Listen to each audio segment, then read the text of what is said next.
তো বন্ধুরা নিহান ঘুমাচ্ছে, আমি ভাতটা খেয়ে দিদিদের বাড়ির থেকে তো ফার্মেসি থেকে এই ওষুধটা দিয়ে।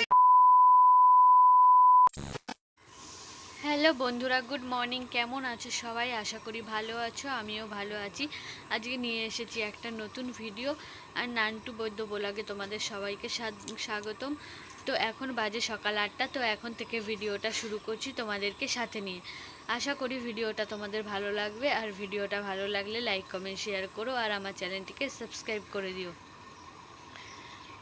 তো সকালবেলা উঠে সব কাজবাজ হয়ে গেছে, মা রান্নাবান্না হয়ে গেছে, আমিও নিহানের বোতল টোতলগুলো সব ফুটিয়ে নিয়েছি, জল টলও ফোটানো হয়ে গেছে। নিহান ভোরবেলা ঘুম থেকে উঠেছিল, তো নিহান ঘুম থেকে ওঠার পর এখন আবার ঘুমিয়ে পড়েছে। বাবা ওকে ঘুম পড়িয়ে দিয়েছে পায়ে দোল দিয়ে, আর ওকে খাইয়ে দিয়েছি, ও ঘুমিয়ে পড়েছে। আর সব কাজবাজ হয়ে গেছে, রান্না এবার শুধু ঘর মোছা বাকি আছে, আর মা স্নান টান করে পুজো দেবে, ব্যাস তাহলেই হয়ে যাবে। আর আজকে আমাদের রান্না হয়েছে পটল ভাজা আর আর খয়রা ইলিশ মাছ রান্না করেছে, আর হলো গিয়ে ওই কি বলে ওটাকে, 8 ট্যাংরা মাছ রান্না করেছে। মা আবার 8 ট্যাংরা মাছ খায় না, ওর জন্য মার জন্য খয়রা ইলিশ মাছ রান্না হয়েছে। তো আমার মা অনেক রকমই মাছ খায় না, তার জন্য আমাদের বাড়িতে মাছ মাংস হলে 2 রকমেরই মাছ হয়। যেটা মা খায় না সেরকম অন্যরকম মাছ হয়, মা যেটা খায় সেরকম হয়, আবার আমরা যেটা খাই সেরকম হয়। আমি আর বাবা সব রকমেরই মাছ খাই, কিন্তু মা হলো গিয়ে বেশিরভাগ মাছই খায় না, 2-1 ধরনের মাছ খায়। আর হলো গিয়ে মাংস তো মা খায় না, আমাদের বাড়িতে মাংস হলেও মার জন্য আলাদা মাছ আনা হয়। তো দেখো ওই যে নিহান ঘুমাচ্ছে, কি দুষ্টু, সকালে উঠে কি কান্নাকাটি করছে, খিদেও পেয়েছে ঘুমও পেয়েছে, তো কি কান্না শুরু করেছে যে তোমাদেরকে কি বলবো। বন্ধুরা অনেক দিন আগে বলেছিলাম যে আমার খুব ঢেকুর উঠছে, অনেক দিন ধরে বলছিলাম তোমাদেরকে। তো মাঝখানে ঢেকুর ওঠাটা বন্ধও হয়ে গেছিলো, তো ভেবেছিলাম যে ঠিক হয়ে গেছে, ঢেকুর উঠছিল বলে কদিন থামস আপ খেয়েছিলাম 2 দিন, আর গ্যাসের ওষুধ খেয়েছিলাম, তারপরে আমার ঢেকুর ওঠাটা পুরোপুরি কমে গেছিলো। তো কালকে দিয়ে পরশু দিন দিয়ে আমার আবার খুব ঢেকুর উঠছে। কালকে তো সারাদিন প্রচুর ঢেকুর উঠেছে, রাতেও ঢেকুর উঠছে, কখনো বন্ধ হয়নি ঢেকুর, কালকে সারাদিনই ঢেকুর উঠেছে। তো মনটা প্রচুর খারাপ হচ্ছে যে কেন এত ঢেকুর উঠছে। তো তোমাদের দাদাভাই বললো যে একবার ডাক্তার দেখিয়ে নিতে, আর আমার বাবা মাও বললো যে একবার ডাক্তার দেখিয়ে নে, যে কেন এত ঢেকুর উঠছে। এত ঢেকুর ওঠা তো সবসময় ভালো না। তো তার জন্য আমি যাব আজকে ডাক্তারের কাছে। তো একটু পরে 9টা-10টার দিকে যাব ডাক্তারের কাছে। তো একবার ডাক্তার দেখিয়ে নেব যে কেন এত ঢেকুর উঠছে, কিসের জন্য, কি প্রবলেম হচ্ছে, গ্যাসের জন্য না অন্য কোনো প্রবলেমের জন্য এত ঢেকুর উঠছে। তো একবার ডাক্তারটা দেখিয়ে নেব।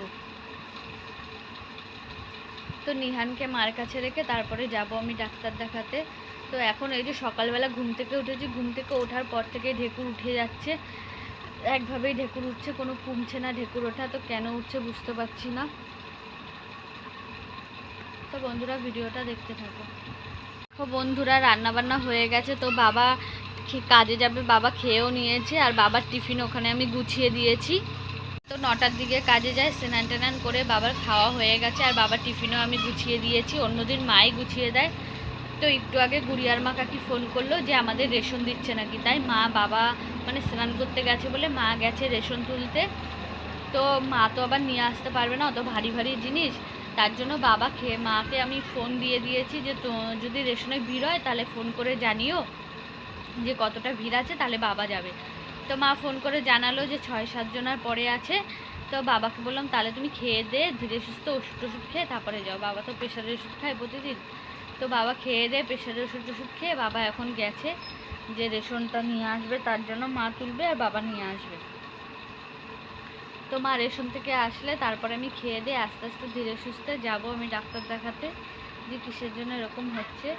প্রথমে এখানে ফার্মেসি আছে, ফার্মেসির ওই কাকুটাও খুব ভালো বোঝে, তো ওনাকে বলবো, আর ওখানে গিয়ে ডাক্তারের নামটাও লিখে নেব। কালকে আমি যে ডাক্তার দেখাই, বা আমাদের বাড়িতে বাবা মা আমরা একজনকেই ডাক্তার দেখাই, তো উনি কালকে বসবে, তো কালকে আমি নামটাও লিখিয়ে নেব। আবার ফার্মেসিতে গিয়ে বলবো যে আমার কেন এরকম প্রবলেম হচ্ছে, কেন ঢেকুর উঠছে, তো নামটাও লিখিয়ে নেবো। একবার ফার্মেসিতে গিয়ে বলেও আসবো যে কেন এরকম হচ্ছে। তো উনি যদি কোনো কালকে তো ডাক্তার দেখাবো, তো আজকে অবধি যদি কোনো ওষুধ দেয় তো তার জন্য যাব। তো বন্ধুরা নিহান ঘুমাচ্ছে, আমি ভাতটা খেয়ে নিচ্ছি। কারণ ও উঠে গেলে না ও খুব কান্নাকাটি করবে, উঠে ওকে ধরার জন্য খুব প্রবলেম হবে, তার জন্য আমি আগে আগে ভাতটা খেয়ে নিচ্ছি। তো বন্ধুরা আমি ফার্মেসিতে গেছিলাম, তো ওখান থেকে আমি দিদিদের বাড়িতে গেছিলাম, আমি নিহানকে দিদিদের বাড়িতে রেখে তারপরে ফার্মেসিতে গেছিলাম। তো এখন বাজে বিকেল 4টে, তো আমি চলে এসেছি দিদিদের বাড়ির থেকে। তো ফার্মেসি থেকে এই ওষুধটা দিয়েছে, তো এই ওষুধটা 2 দিন খেতে বলেছে, তারপরে না কমলে ডাক্তার দেখাতে বলেছে। তো আজকে ভিডিওটা এখানেই শেষ করছি। ভিডিওটা ভালো লাগলে লাইক কমেন্ট শেয়ার করো, আমার চ্যানেলটিকে সাবস্ক্রাইব করে দিও। কালকে নিয়ে আসবার নতুন কোনো ভিডিও, ততক্ষণ সবাই ভালো থেকো, সুস্থ থেকো, টাটা।